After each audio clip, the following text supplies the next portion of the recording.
Peggy 18.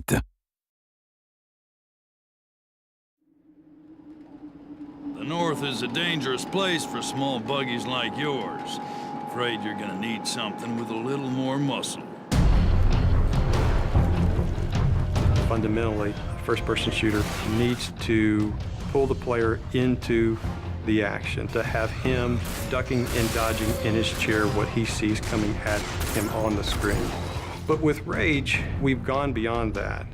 There's so many different things to do. There's so many characters to interact with. There's this world to explore. There's vehicles to drive. So it just becomes immersive on so many levels that when the player is in it, he's engaged with not just the action, but the story, the characters, the world.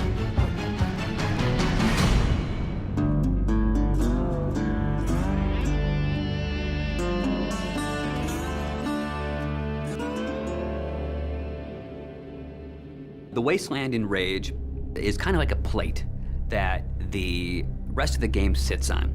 As you travel around, you'll discover that there's these entrances to bandit hideouts and mutant caves and old sewers and things. Listen, don't you go trekking around down there without some serious firepower. In Rage, we try to make the game open but directed. Player choice is very important in Rage. The Wasteland is more than just a setting for the story. It's its own gameplay level, for lack of a better word. It's the thing that stitches the story and it stitches the action all together. We want you to follow this action movie experience, but we allow you some freedoms to kind of explore different things. Each of the missions does kind of surround the story. For instance, we have an electrobolt for the crossbow weapon. Electricity, water, that makes sense. Well, Wellspring sits on top of a well. So the obvious gameplay thing is here, okay, you shoot the electrobolt in the water. It electrifies anybody that's in the water and they die. As you travel through the Wasteland, you meet very interesting, very over-the-top characters. Great! Muy bueno! We are simpático, eh? And we feel that creating memorable characters that offer you memorable missions really kind of helps drive the whole experience forward. The interactions that the player will have with these characters should hit something in the emotional nerve of the player. So we've gone that extra distance to make key characters really feel alive. So you know when you go talk to Dan or the J.K. Styles, the producer of that crazy TV show, or the sheriff, you forge these relationships with them. And they give you lots of bits of the story, but you live through the rest of those elements. We felt that crafting interesting people made everything fit together. I know you got questions, but we gotta get moving. You're driving across these landscapes and you're going visit people here and they're giving you jobs to do. So I hear you have a message from our friend Dan.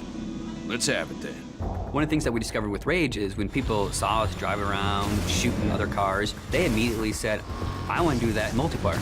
So we've taken the best parts of the vehicle combat from the single-player experience and added a really fun, intuitive multiplayer experience with it. We also have this cooperative style gameplay that allows a player to get with a friend, run through a level that's maybe changed a little bit from things that they've seen in the game, and then we roll a little bit of fiction into that. So it's taking all the kind of visceral in-your-face action, but you're doing it with a buddy.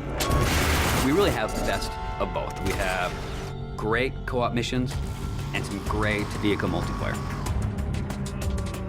We want to provide this smorgasbord of different things that the player can do so that they can become immersed with other things rather than just a critical story path. But if you want, you can go to the store, get a couple more grenades, outfit yourself with some new ammo types, jump back in the car and head for the next action. And we're okay with that.